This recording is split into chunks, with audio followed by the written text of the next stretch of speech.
Én azt gondolom, hogy minden születéstörténet valahol ott kezdődik, hogy kislányként milyen történeteket hallunk.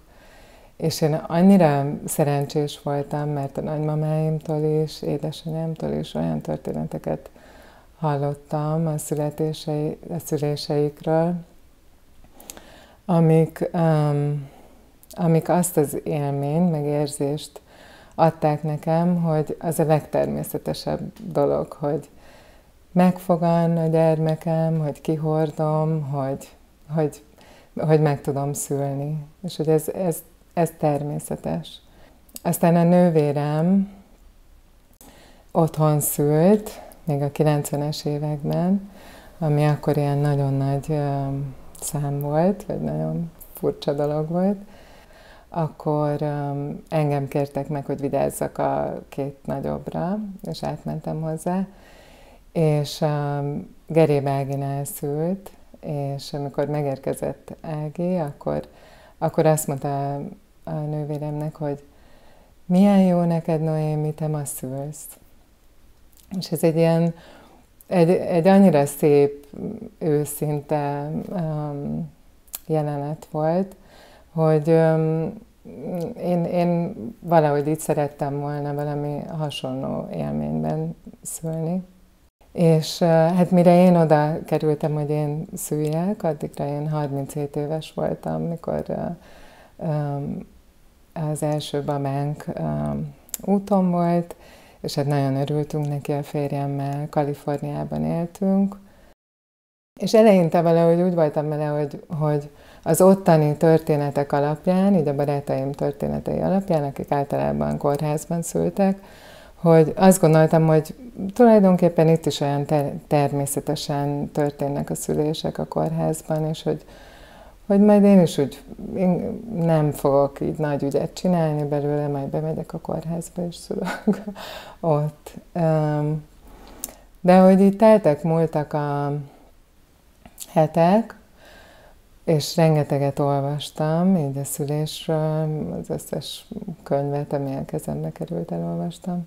Megállapítottam, hogy az egyetlen ilyen közös tényező, amit így találok ezekben a szülésekben, az, hogy mindegyik más, és mindegyik különbözik a többitől. Úgyhogy az egyetlen dolog, ahogyan erre fel tudok készülni az élményre, az, hogy én nekem nyitottnak kell lennem arra, hogy elfogadom, hogy az történik, ami történik. És úgy történik, ahogy annak történnie kell, és hogy ebben minél kevésbé szóljak bele én, vagy az a rendszer, amiben vagyok. Na, és akkor eljutottunk, így a 20. hét körül tartottam, amikor rájöttem, hogy én azt hiszem az otthonszülés szeretném választani, vagy hogy az otthonszülés irányába fogok inkább mozdulni. És szerencsére a férjem nagyon nyitott volt rá, és hát az is egy nagyon nagy szerencse volt, hogy Kaliforniában, ott, ahol mi éltünk, ott rengeteg bába praxis van, és ezek nagyon, én nagyon profinak találtam őket, szóval egy nagyon komoly rendszer van erre, nincs ellentét annyira így a kórház meg az otthonszülés között. 6 alkalommal találkoztam velük a szülés előtt, tehát az a minimum. A szülésnél jelen vannak, és aztán a szülés után még van 6 vagy 8 alkalom, amikor jönnek a babához, meg engem is vizsgálnak. És azért ennek komoly anyagi vonzata is van. Hát így az ottani, az akkori fizetésem, ami elég jól kerestem, mondjuk olyan 2,5 havi fizetésemet jelentette, amennyit kellett erre fizetni. Annyi volt az izgalom így a végén, hogy ez a Streptococcus baktérium arra pozitív volt, vagy hogy ez a tenyésztés pozitív volt, és de ezt is átbeszéltük a bábákkal, hogy igazából ők is tudnak adni ilyen intravénás antibiotikumot, hogyha kell, de azt is átbeszéltük, hogy ez mikor kell, hogy csak akkor kell, hogyha a magzatburok megreped, és úgy emlékszem, hogyha 8 óra eltelik a burok repedése, és a között, hogy még nem születik meg a baba. Tehát, hogyha megszületik 8 órán belül, akkor ők azt nem alkalmazzák, mert akkor nagyon kicsi a fertőzés veszélye, illetve nem fognak vizsgálni akkor, hogyha megreped a burok. Úgyhogy ez is olyan teljesen nyugodtan mentünk bele ebbe a helyzetbe.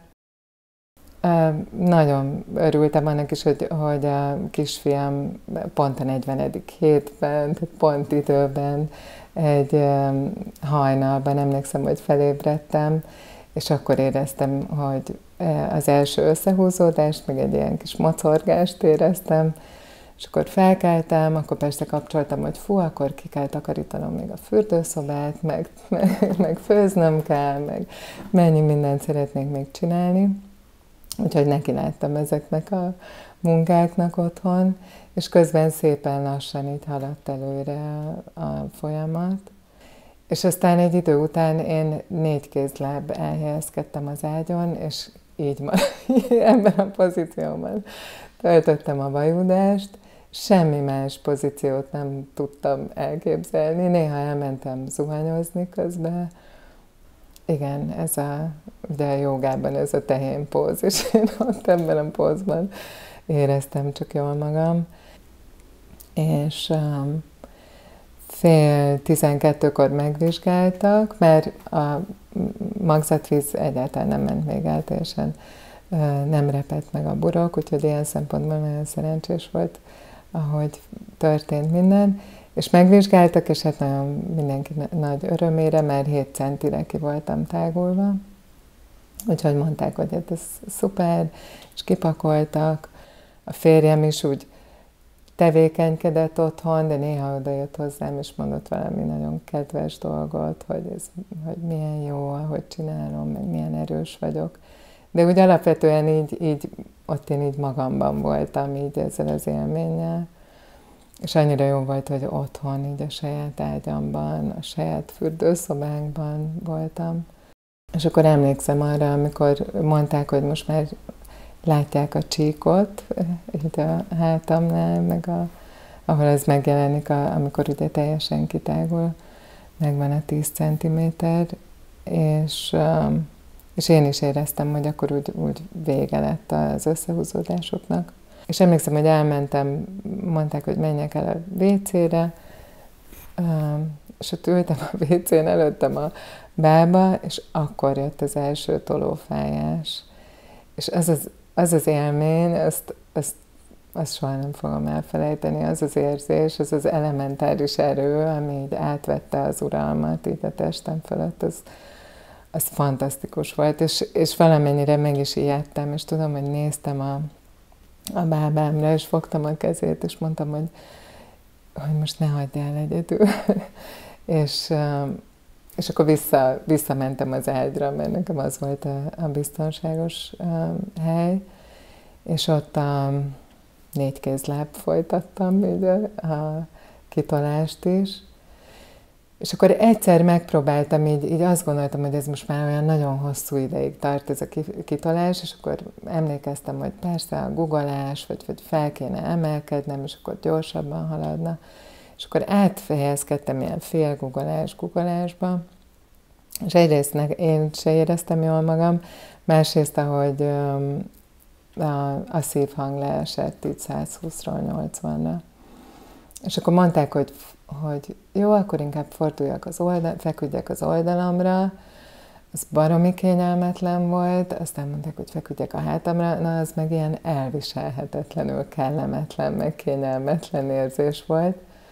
És akkor és a szívhang még mindig 80-on maradt, és akkor mondták, hogy mi lenne, hogyha visszajönnék szépen arra a 4 kézlábasra, az annyira jól működött. Úgyhogy visszamentem a 4 kézlábra, a szívhang visszajött, én is rendbe jöttem, és így folytattam. Olyan 1,5-2 óra volt a kitolási szakasz, és aztán akkor így 3 óra után pár perccel megérkezett Zenkő, és a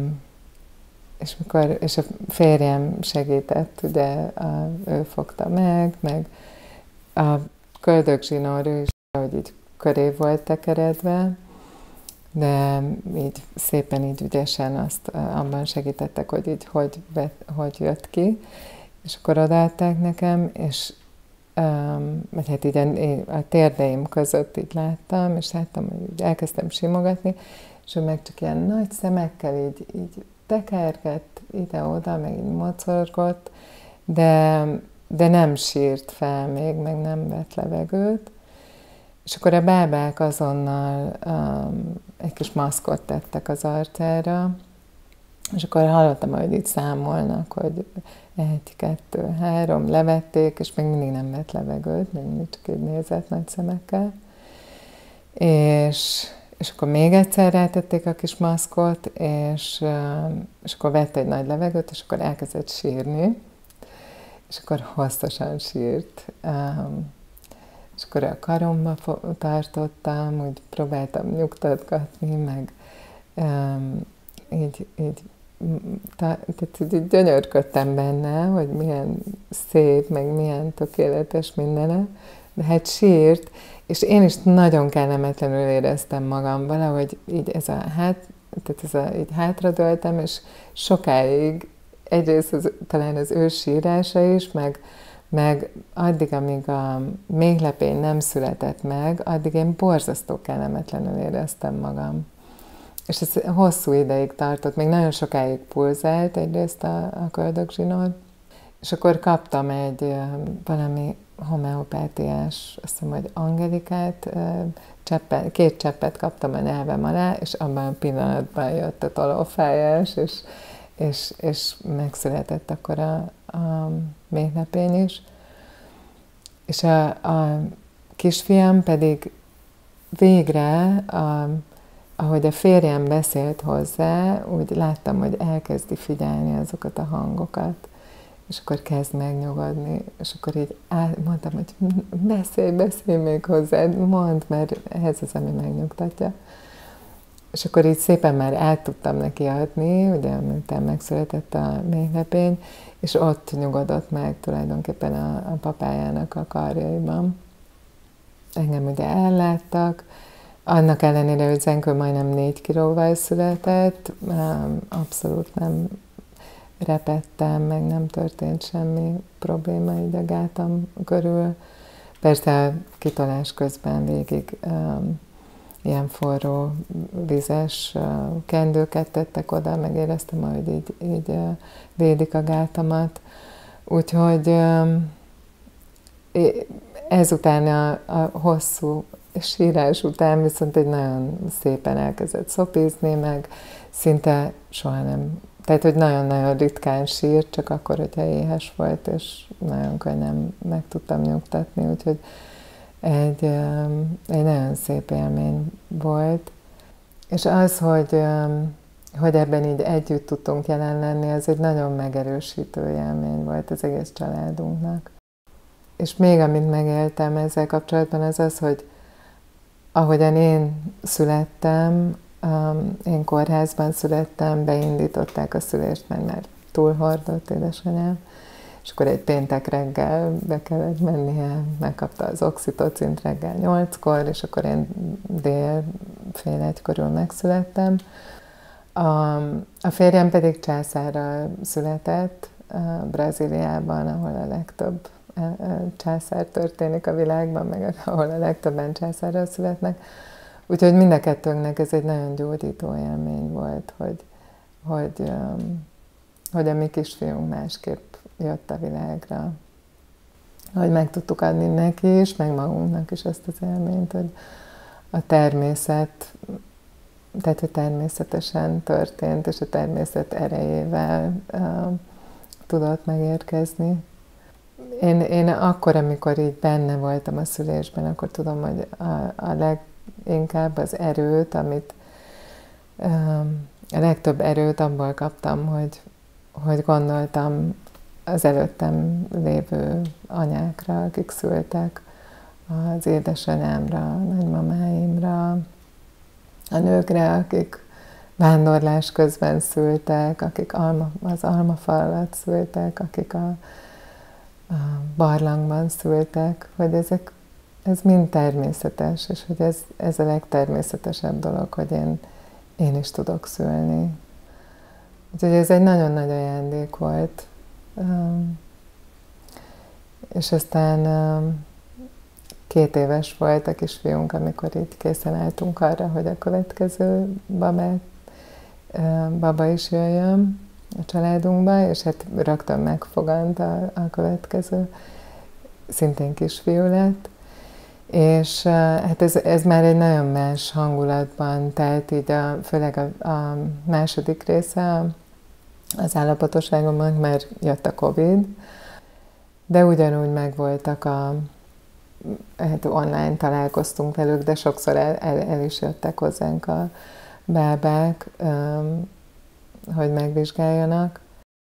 A 40. hét második felében már úgy kicsit már a bábák is kérdezgettek, hogy mi történik, meg az orvosom is. Kaptam is egy időpontot a kórházba, hogy megvizsgálják, hogy minden rendben van a babával.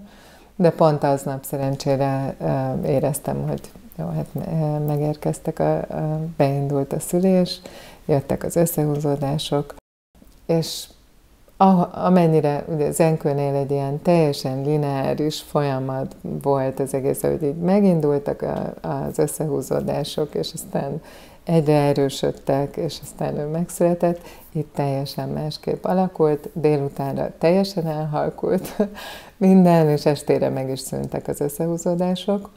És aztán vasárnap hajnalban arra ébredtem, hogy hoppá, ott folytatódott minden, ahol abban maradt pénteken. 6 óra körül szóltunk a bábáknak, hogy most megindult a szülés, és akkor 6:30 oda is ért, és akkor megvizsgált, és megint 7 centiméterre voltam már kinyílva, úgyhogy nagyon örültünk, megint mondta, hogy jó, csak kipakol szépen. És ott is ugye azt éreztem, hogy megint így magamban voltam ebben a folyamatban, ahogy az összehúzódások jöttek, és annyira érdekes volt, mert amikor így a legutolsó ilyen erős kontrakció volt, akkor már elkezdtem érezni a tolást is, tehát a tolófájdalom is valahogy így mintha így összeért volna a kettő. És ez volt az állapot, amiben pont akkor érkezett meg a második bába, és nem voltak benne a szobában, és így szóltam nekik, hogy jöjjenek oda mellém, mert ott valahogy nem esett jól egyedül lennem, tehát hogy ott mindenképpen a jelenlétük, meg így a segítség, úgy éreztem, hogy szükségem van arra, hogy itt legyenek velem. És akkor egy fél óra múlva, egy pár tolásra, aztán meg is született Nándor, ő rögtön felsírt, elkezdett szopizni szépen, vele a méhlepény már hamarabb megérkezett, úgyhogy az olyan, amennyire előtte, tehát ugye az állapotosság ideje alatt sok kellemetlenségem volt, itt a szülés után meg olyan könnyű volt, egy ilyen nagy megkönnyebbülést éreztem. És másnap volt a születésnapom, a 41. születésnapom, és már a karomban tartottam Nándorkát, és úgy ünnepeltünk, és nagyon jól éreztem magam. Úgyhogy ez is egy nagyon-nagyon szép élmény volt, és megint azt éltem meg, hogy tényleg minden folyamat más, és hogy ez volt a legfontosabb, hogy én nyitott maradjak közben, és hogy senki ne zavarjon meg ebben a folyamatban, és hogy megkapjam ezt az elképesztő kedvességet, meg támogatást, ami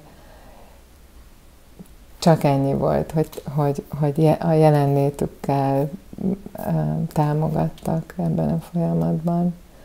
Azt gondolom, azt érzem, hogy most már a nagyobbik fiam 7 éves, hogy az anyaság, meg így a szülőség egy ilyen hosszú, kanyargós folyamat, nagy kihívások vannak benne, és ez az első ilyen igazán nagy kanyar, amit be kell menni, és hogy annyira jó volt, hogy ebben senki nem próbált, nem kérdőjelezett meg, hogy én be tudom-e venni ezt a kanyart, Nem próbáltak letéríteni erről az útról, nem próbáltak elgáncsolni, vagy tolni, vagy erőltetni valamit, egyszerűen engedték, hogy én úgy haladjak ebben, vagy mi együtt úgy haladjunk ebben, ahogy ez nekünk kell, meg ahogy ez nekünk természetes. Úgyhogy én egy nagy ajándékot kaptam ebből, amit viszek magammal az életben.